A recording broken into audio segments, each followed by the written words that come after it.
one two นี่คือ VTB City ที่กรงแก๊งสเตอร์จงรวดสรวลก็หมบปะ Big Boss is on the top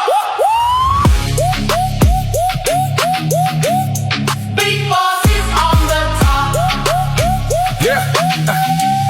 នៅក្នុងក្រុង VTB City Big Boss ជាក្លាប់រមាញ់កំពង់ Roxy បងធំមាត់ខ្មៅមិនចេះលេងសើចក្រុមឡានពណ៌សបើកលឿនដូចខ្មោច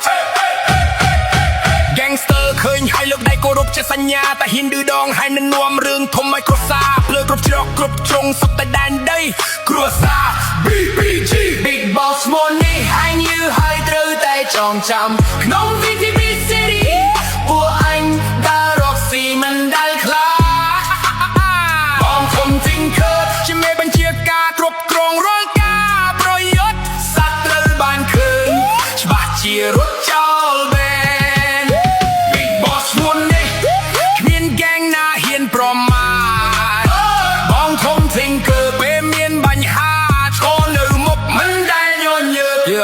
នេះមកមើលខាងឆ្វេងគឺបងចនតែស្ដាំបងធំ BBG កាត់ដូចខ្លារងចាំតែវាប្រហាការងារគាត់មាត់ចត់បើបងធំឲ្យសញ្ញា